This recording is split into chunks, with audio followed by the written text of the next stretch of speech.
চুমকির চিকন একটা শরীর, চিকন চুমকির পেটটা উঁচু হয়ে আছে। 7 মাস চলছে ওর। দিন দিন পেটটা বেঢপ আকৃতির হচ্ছে, লম্বা লম্বা হাত পায়ের মাংস নেই বললেই চলে। এই চিকন শরীরে এই উঁচু পেটটা বেমানান লাগছে।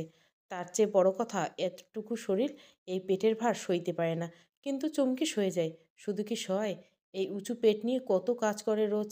চুমকির স্বামীর নাম রকি। 3 বছর আগের কথা, কোনো এক ফেব্রুয়ারির দিনে নায়কের মতো আবির্ভাব হয়েছিল সে চুমকির জীবনে। চুমকি তার ছোট বোন রুমকির সাথে বাজারে গিয়েছিল। রুমকি হঠাৎ বায়না ধরল পেঁয়াজু খাবে। সে বায়না মেটাতে ফুটপাতের ভাজা পোড়া দোকানটায় গেল ওরা। সেই দোকানটায় কাজ করতো রকি। সেখানেই কি যে হলো, চোখে চোখে। ওই যে একটা গান আছে না, চোখের যে মনের কথা বলে, অমনিতে কথা হয়েছিল ওদের। চোখে চোখে কথা হলো, কিছুদিন প্রেম চললো, তারপর ওরা গাঁটছড়া বাঁধলো। রকি নিজেই একটা ভাজা পোড়ার দোকান দিল রেলগেটের পাশে। চুমকি হলো সে দোকানের সহকারী। চুমকি একটু পড়াশোনা করেছিল কি না, তাই ও হলো ম্যানেজার। চুমকি খাবার দেয় কাস্টমারদের, প্লেট ধুয়ে রাখে, টিস্যু পেপার দেয়, পানির বোতল দেয়, আর হিসাব করে টাকা বুঝে নেয়। আর রকি সে একের পর এক পেঁয়াজু ভাজতে থাকে, বেগুনি ভাজে, জারকা, সিঙ্গারা, আলুর চপ ভাজতে থাকে। গরম উত্তপ্ত তেল চলতে থাকে ওদের সংসারে। এদিকে চুমকির পেট বড় হতে থাকে। চিকন শরীরের মেয়েটা পেট জানান দেয় তাদের ভালোবাসার পূর্ণতা আসতে চলছে। রাতে ঘুমানোর আগে চুমকির পেটে আলতো করে হাত রাখে রকি। রকির খুব ইচ্ছে একটা মেয়ে বাচ্চা হোক, আমাকেও একটা মাইয়া হইব, আমি নাম ঠিক করে রাখছি। রকির কথায় মুচকে হাসে চুমকি। কি নাম রাখছেন উনি? রকি, মাইয়ার নাম হইব রুমঝুম। ওরে আমি নুপুর কই না দিমু, ও নাইচে নাইচে বেরোবে। বলতে বলতে হাসে রকি। রকির চোখে আনন্দ দেখা যায়। সে আনন্দের নিখাত কোনো কৃত্রিমতা নেই সেখানে। আর যদি পোলা হয়, তাহলে কি করবা হুনি? চুমকির একটা ছেলের শখ, সে কথা জানান দেছে। কি করবো আবার, খুশি হমু, আমাকে ছেলে হইব, এইটা হইল খুশির কথা। ছেলে হইল না মাইয়া হইল তাতে কিছু যায় আসে আসে না, বলে রকি। পোলা হইলে কি নাম রাখবা, তাই শুনবার চাইছি। আগ্রহ নিয়ে জিজ্ঞাসা করে চুমকি। তোমার তো পোলার শখ, পোলার নাম তুমি ঠিক করে রাখো, বলে রকি হাসে। তারপর তাদের মাঝে আরও গুটুর গুটুর কথা হয়। কথার কথার মতবিরোধ হয়, ছোট্ট ছোট্ট ঝগড়া, আবার দুজনে খিলখিলিয়ে হেসে ওঠে। সে হাসির শব্দ যেন বাইরে না যায়, তাই চুমকি মুখ চেপে ধরে রকি। চুমকি তাতে আরও বেশি করে হাসি পায়। কি অদ্ভুত! ক্লান্ত রকি কথা বলতে বলতে ঘুমিয়ে যায় এক সময়। ঘুম আসে না চুমকির। ঘুমিয়ে যাওয়া রকির একটা হাত আলতো করে টেনে বুকে জড়িয়ে নেয় চুমকি। তারপর ভাবতে থাকে, ছেলে হলে কি নাম রাখবে সে। 7 মাস থেকে 8 মাস হয়ে যায়। পেট বড় হতে থাকে চুমকির। সমস্যা বাড়তে থাকে পাল্লা দিয়ে। দোকানে থাকা খুব কষ্টকর হয়ে যায় দিন দিন। দাঁড়িয়ে থাকতে পারে না, কিছুক্ষণ পর পর বসতে হয়, পরক্ষণে আবার দাঁড়াতে হয়। ফুটপাতের দোকানে বসে থাকার জো আছে। একদিন রকি বলে, কাল থেকে তোমার আর দোকানে যাওয়া লাগবো না, তুমি বাসায় থাকো, আমি সব সামলামো দোকানে। চুমকি মুচকি হাসে, জানে দোকানটা একা সামলানো কোনো মতেই সম্ভব হবে না রকির। ওকে যেতেই হবে দোকানে। না, চুমকি আর দোকানে যেতে হয় না। রকি একটা ছেলে রাখে দোকানে, দিন 300 টাকা করে দিতে হবে। তুমি আমারে না জানিয়ে লোক নিছো কেন দোকানে? রেগে গিয়ে বলে চুমকি। তোমার ভালো মন্দ দেখতে হইব না আমার? তুমি এখন বাড়িতে থাকবা, অনেক কষ্ট করছো। আর না, অপরাধ কণ্ঠে বলে রকি। রোজ যে 300 টাকা দিতে হবে ছেলেটারে, তাহলে আমাকে থাকবো কি? চুমকি টাকা জমাচ্ছিল রোজ, সেটা আর হবে না ভেবে কষ্টে চোখ ভিজে আসে ওর। চুমকি জানে ওর এই শুকনো শরীরে বাচ্চা হবার সময় সইবে না। মেডিকেলে যেতে হবে, টাকা পাবে কোথায়? রকি সান্ত্বনা দেয় চুমকিতে। তুমি চিন্তা করো না তো, যত টাকা লাগে আমি ম্যানেজ করুম। তুমি এখন বিশ্রাম নাও, সব কিছু ভালাই ভালাই হইয়া যাক। তারপর চুমকি আর দোকানে যায় না। তার ছোট্ট খুপড়িতে বসে থাকে, রান্না করে, কাঁথা সেলাই করে, মাঝে মাঝে আপন মনে ভাবে ছেলে হইলে কী নাম রাখবে তার। আর রকি সে দোকান করে, গরম তেলে ভাজে সিঙ্গারা, পেঁয়াজু, বেগুনি, আলুর চপ। ঘেমে একাকার হয়ে যায় গরম পরিশ্রমে, তবুও তার দম ফেলার সময় নেই। ওকে টাকা জমাতে হবে, চুমকির মেডিকেল খরচ জোগাতে হবে যে। এমনকি এক ক্লান্তিতে যখন ঘেমে একাকার হয়ে গেছিল রকি, তখন খবর আসে চুমকি চুমকির ছোট বোন। খারাপ খবর, প্রচণ্ড রকমের খারাপ খবর নিয়ে এসেছে। গলা শুকিয়ে যায় রকির, গলায় যেন পাথর বাঁধা পড়ে। হাত থেকে পড়ে যায় তেলে ভাজার খুন্তি। সে কোনো রকমে শুধু জিজ্ঞাসা করে, চুমকি ঠিক আছে তো? সরকারি মেডিকেল করেছে, বড় একটা ওয়ার্ড, চারদিকে মানুষ থই থই করছে। মা ও শিশু ওয়ার্ড, প্রায় প্রতিটা সময়ে কোনো না কোনো বাচ্চা কান্না করছে। ভাগ্য ভালো, চুমকি একটা বেড পেয়ে গেছে। বিছানায় আলতো করে হেলান দিয়ে বসেছে সে। পাশের চেয়ারে বসে মাথা রেখে ঝিমোচ্ছে রকি। গতকাল ওই যে মেডিকেলে নিয়ে আসা হলো, তখন থেকে হাসপাতালাতে সে। বাসায় ফেরেনি, দোকান খুলেনি, এমনকি খাওয়া দাওয়া ঠিকমতো করেনি। গতকাল বিকেলে হঠাৎ কী হয়েছিল কে জানে, চুমকি মাথা ঘুরে পড়ে গেছিল। তারপরে কি হয়েছে চুমকির কিছুই মনে নেই। যখন জ্ঞান ফিরে তার নিজেকে হাসপাতালে দেখতে হয়। রকি অবশ্য তাকে বলেছে যে সেরকম কিছুই হয়নি, আজ অথবা কাল বাড়ি ফিরে যাবে আবার। চুমকি প্রচণ্ড কথা বলতে ইচ্ছে করে রকির সাথে, কিন্তু রকির ঘুম ভাঙলে ঠিক হবে না। মাথায় আলতো করে হাত বুলিয়ে দিতে ইচ্ছে করেছে, কিন্তু সেটাও সম্ভব না। চুমকি জানে মাথায় হাত রাখা মাত্রই রকি চমকে উঠে জিজ্ঞাসা করবে, ব্যথা করছে? কিছু লাগবে? কিছু বলবা? খারাপ লাগছে? কিছু খাইবা? যতবার চুমকি নড়ে উঠছে রকি লাগাতার এসব প্রশ্ন করছে। চুমকি রকির কাণ্ড দেখে মুচকি হাসে, মনে মনে ভাবে লোকটা পাগল হয়েছে মনে হয়। রকির ঝিমানো ঘুম ভাঙে কারণ ডাক্তার এসেছে। ডাক্তার চুমকির রিপোর্টগুলি দেখতে দেখতে জিজ্ঞাসা করে, কেমন আছেন চুমকি ম্যাম?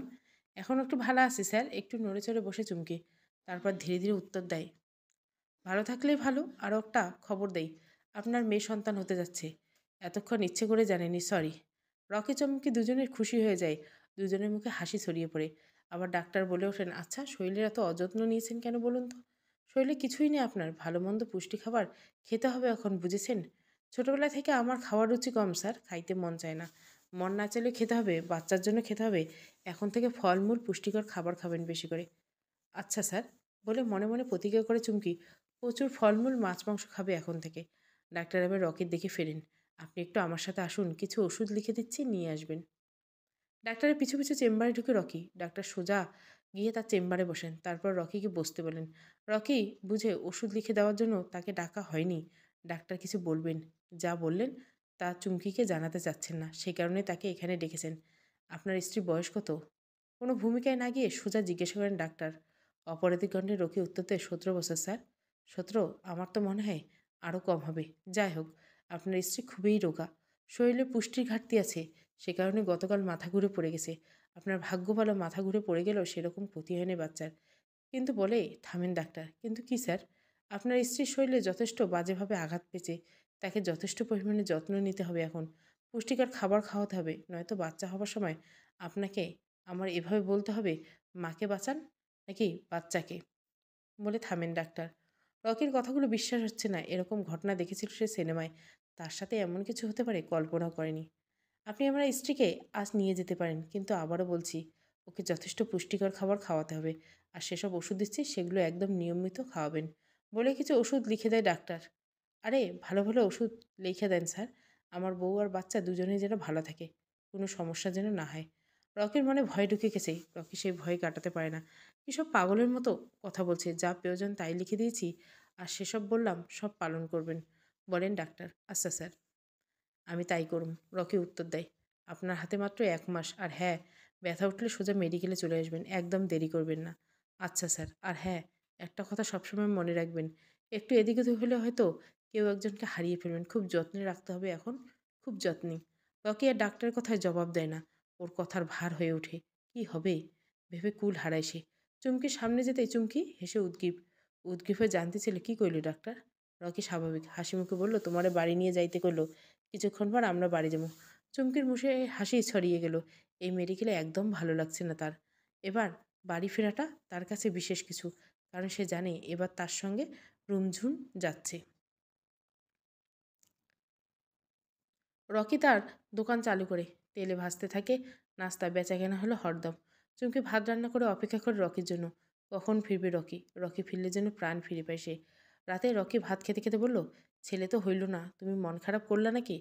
কি যে কও না, আমার রুমঝুম আসছে, মন খারাপ করমু কেমনে? আমাকে ভালোবাসার প্রথম ফুল ফুটতেছে, এর চাইতে খুশি আর কিছু হইতে পারে? আচ্ছা, খুশি হয়েছে তাইলে নাও হা করো, আমার পেট ভরে গেছে, এগুলো তুমি খাও এখন, আমি খাওয়াই দিতেছি। বলে রকি চুমকিকে জোর করে ভাত খাওয়াতে থাকে। নিজের ভাগের মাছের টুকরো টুকু খাইয়ে দেয় চুমকিকে। রকি ভাবে চুমকি কিছু বুঝে না, কিন্তু চুমকি সব বুঝে। চুমকি জানে রকির পেট ভরে নেই।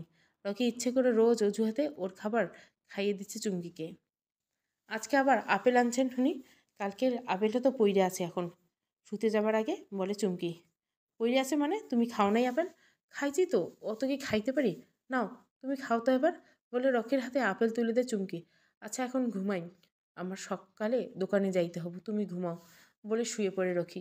চুমকি শুয়ে পড়ে। চুমকি শুয়ে পড়ে কিছুক্ষণ পরে ঘুমিয়ে যায়, কিন্তু রকির আসলে ঘুমায় না। ও চুমকি হাত জড়িয়ে ধরে বুকে। বারবার মনে পড়তে থাকে ডাক্তারের সেই কথাটা। একটু এদিক ওদিক হলে হয়তো কেউ একজনকে হারিয়ে ফেলবে। খুব যত্নে রাখতে হবে, এখন খুব যত্নে। ডাক্তারের কথার মাঝে রকি শক্ত হয়ে চুমকির হাত ধরে। ওর ভয় হয়, প্রচণ্ড ভয়। সেদিন রাতে এক সেট নীল চুড়ি কিনে আনে রকি। সে চুড়ি কী জন্য দেওয়া আলো পড়তেই ঝিকমিক করে ওঠে। রকির ধারণা এই ঝিকমিকি চুড়ি দেখে চুমকি খুশি হবে, ওর চোখে আলো ভরে উঠবে। হাত মুখ ধুতে ধুতে রকি বলে, ও রঞ্জুনের মা, আমার জানু পাখিটা ভালো আছে? চুমকি ভীষণ মন খারাপ ছিল, তবুও রকির প্রশ্ন শুনে হেসে দেয় সে। তারপর ন্যাকা শুরু বলে, ও মা, রুমঝুমের বাপের মনে দেখছি ভালোবাসা যাচ্ছে। তা কোন দিকে চাঁদ উঠছে হুনি? কী কইবার চাইতেছ? তোমারে আমি ভালোবাসি না? রকির মনে আঘাত পায় যেন, অভিমান ঝরে পড়ে কণ্ঠে। না, ভালোবাসো না। আমার তো এখন প্যাড উঁচা, বিশ্রী দেখায়, তাই আমারে আর ভালোবাসে না। রকির চাইতেও বেশি অভিমান দেখায় চুমকির। রকি ততক্ষণে হাত মুখ মোছা হয়। চুমকির অভিমান সে বুঝতে পারে। পুরুষ মানুষ নারীর মনের অভিমান বুঝবে না তা কী করে হয়? রকি বুঝে চুমকির অভিমানের কারণটা কি। বেশ কিছুদিন থেকে রকি রাতে ফিরেই ঘুমিয়ে যাচ্ছে, সকালে উঠে বেরিয়ে যাচ্ছে। চুমকির সাথে কথা বলা হচ্ছে না বেশি একটা, সেই কারণেই চুমকির অভিমান। রকি এভাবে ব্যস্ত হবার অবশ্য কারণ আছে। রকির এখন অনেক টাকার দরকার। রকি জানে যখন তখন চুমকিকে হাসপাতালে নিয়ে যেতে হবে, সেখানে অনেক টাকার দরকার হবে। একটু হেলাফেলা হলেই ডাক্তার এসে বলবে, দুঃখিত, একজনকে বাঁচাতে পারিনি। এই দুঃসময়ে আসার আগে প্রচুর টাকা জমাতে হবে। রকি একটু হেলাফেলা করতে চায় না চুমকির, একটুও না। আমার জানু পাখিটা রাগ করে না, এদিকে আসো দেখি, বলে চুমকির হাত ধরে বিছানায় বসে রকি। তারপর চোখ বন্ধ করতেই বলে চুমকিকে। নিমেষেই চুমকি অভিমান কেটে যায়। রকি তার জন্য কিছু একটা এনেছে। চুমকি চোখ বন্ধ করে রেখেছে ঠিকই, কিন্তু সে চোখে সুখ উপচে পড়ছে। চুমকি চোখ খুলে দেখে একটা 5 টাকা দামের চকলেট এনেছে রকি। তবুও সে প্রচণ্ড খুশি হবে। চোখ খুলতে দেখে নীল চুড়ি। নীল রং চুমকির প্রিয় রং, তাই বুঝি রকি নীল রঙের চুড়ি এনেছে। চুমকি চুড়িগুলো নিয়ে বাচ্চাদের মতো খুশি হয়ে যায়। সাথে সাথে হাতে পরিয়ে ফেলে চুড়িগুলো, হাত নাড়িয়ে চুড়ি বাজাতে শুরু করে। চুমকির এই বাচ্চা মেয়ে দেখতে রকির ভালো লাগে। রকি নিজেকে প্রচণ্ড সুখী মানুষ মনে হয়। চুড়ির শব্দরা এত সুখ বিলাসের পারে আগে ভাবিনি। খাওয়ার শেষে শুতে যাওয়ার আগে চুমকি হঠাৎ বায়না ধরে, আমার একটা গান শোনাবা? তুমি গান গাইবা, আমি নাচবো। রকি ভিমরি খায়, কী বলো এসব? তুমি নাচবা কেমনে? আর সত্যি সত্যি নাচবো না তো, শুধু হাত নাড়ায় নাড়ায় চুড়ি বাজায় নাচবো। একটা গান গাও। রকি গান গাওয়ার অভ্যাস নেই যদিও, তবু কিছু গানের কলি সে জানতো। চুমকি ভেবেছিল রকি গান গাইবে না এত রাতে। এই ঘরের সবাই শুনে হাসাহাসি করবে, কেউ কেউ রাগও করবে, কিন্তু চুমকি অবাক করে দিয়ে গান শুরু করে রকি। ওরে কি করলি বলো, পাইব তোমারে, রাখিব আখিতে আখিতে। ওহে এত প্রেম আমি কোথায় পাবো না, এত প্রেম আমি কোথাও পাবো না। রকি থামে, হাসি মুখে জিজ্ঞাসা করে, কেমন গাইলাম জানু পাখি? চুমকি হাসে না, চোখ পাকিয়ে জিজ্ঞাসা করে, কার দুঃখে এই দুঃখের গান গাইলে হুনি? তার মানে তুমি আমারে পায় খুশি না? তুমি অন্য কারো চাইছিলা, কে সেটা? কারে তুমি চোখে রাখতে চাও হুনি? রকি ভাষা হারিয়ে ফেলে, চোখে মুখে অসত্য ফুটে ওঠে। শুধু বলে, কি মুসিবত, মাইয়ে মানুষ এমন কেন যে গান গাইয়ে দেখে বিপদে পড়ে গেলাম? রকি অসহায় মুখ দেখে চুমকি খিলখিল করে হেসে ওঠে। সে হাসির শব্দ ছড়িয়ে পড়ে আশেপাশের ঘরগুলোতে, কিন্তু তাতে রকি চুমকির কিছু যায় আসে না, কিচ্ছু না। 7 বছর পরের কথা।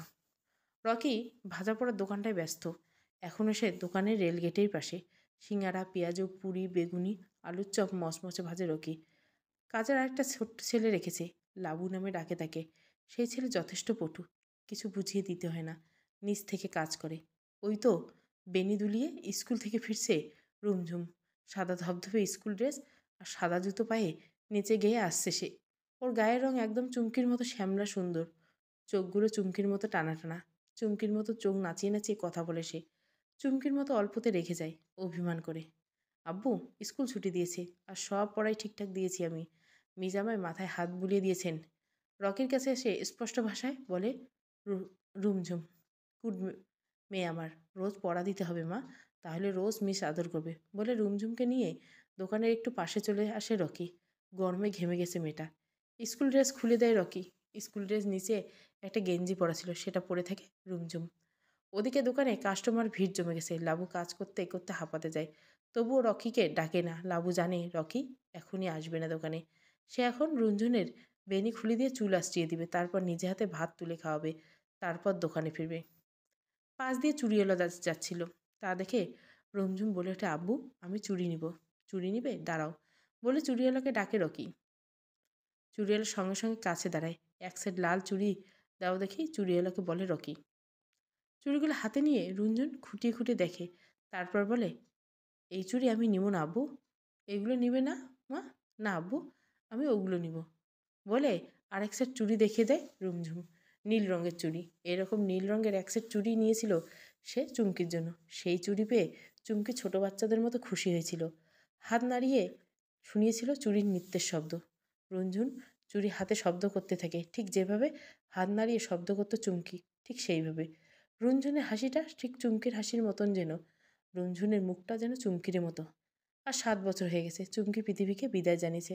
ওর চিকন শরীর সইতে পারেনি রুমঝুমের আগমন। রুমঝুমের মুখটা দেখে যেতে পারেনি। অপারেশন রুমে ঢোকার আগ মুহূর্তে রকির হাত ধরে চুমকি বলেছিল, আমি হয়তো আর ফিরুম না। আমি হয়তো রুমঝুমরে দেখতে পারুম না দু চোখে। আমার হয় তুমি রুমঝুমরে দেখে রাখো। চুমকির গাল বেয়ে পানি গড়িয়ে পড়েছিল। রকি সেই চোখের পানি মুছে সান্ত্বনা দিয়ে বলছিল, ধুর বোকা, তোমার কিচ্ছু হইব না। কিছুক্ষণ পরে তুমি আমি রুমঝুমে করে নিয়ে বৈশা গল্প করুম। তুমি রুমঝুম দুইজনে ঠিক থাকবা বলে চুমকির কপালে চুমু এঁকে দিছিল রকি। আমার খুব শখ আছিল রুমঝুমরে মানুষের মতো মানুষ করবো, শুদ্ধ ভাষায় কথা শিখাবো, কিন্তু ওরে কিন্তু ভালো স্কুলে দিবা, শুদ্ধ কইরে কথা কওয়া শিখাবা। চুমকি বলতে থাকে নিজের মতো, চোখ দিয়ে টপাটপ পানি গড়িয়ে পড়তে থাকে। রকি চুমকির হাত শক্ত করে ধরে। তোমার কিছু হইব না কইলাম তো। তুমি ভয় পাইও না, তুমি এখনই ফিরে আইবা, তোমার কিচ্ছু হইব না। বলতে বলতে চোখ ভিজে আসে রকির। চুমকি মুচকি হেসে শুধু। ভেজা চোখে চুমকির হাসি অদ্ভুত লাগছিল। রকি তখন বুঝতে পারেনি ওই চুমকির হাসিটাই চুমকির শেষ হাসি। রুমঝুম হঠাৎ কথা বলে ওঠে, চোখের পানি কেন আব্বু? তুমি কি কাঁদছো? চোখের পানি মুছে নেয় রকি, মুখে হাসি এনে বলে, না মা কাঁদছি না, আমি একটুও কাঁদছি না। না আব্বু, আমি বুঝে গেছি তুমি কাঁদছো। বড় মানুষদের কাঁদতে নেই, বুঝেছ? আচ্ছা মা, আর কাঁদবো না, একদম কাঁদবো না আর বলেই রুনঝুনকে বুকে জড়িয়ে ধরে রকি। রুনঝুন হেসে ওঠে, স্নিগ্ধ হাসিতে হেসে ওঠে। রুনঝুন জানে না ওকে জড়িয়ে ধরার চোখের অশ্রুজলে লুকাচ্ছে তার বাবা। চোখ যে বাত মানে না। আচ্ছা, চুমকি কি ওদের হাসি কান্না দেখে? সে কি ওই আকাশ থেকে ওদের হাসি কান্না দেখে উদ্বেলিত হয়? কে জানে, হয়তো দেখে বা হয়তো দেখে না। সমাপ্ত। ফুটপাতের মন্দবাসা। কেমন লাগলো মন্তব্য করবেন। গল্পটা ভালো লাগলে অবশ্যই লাইক, শেয়ার এবং সাবস্ক্রাইব করবেন। Thank you for watching.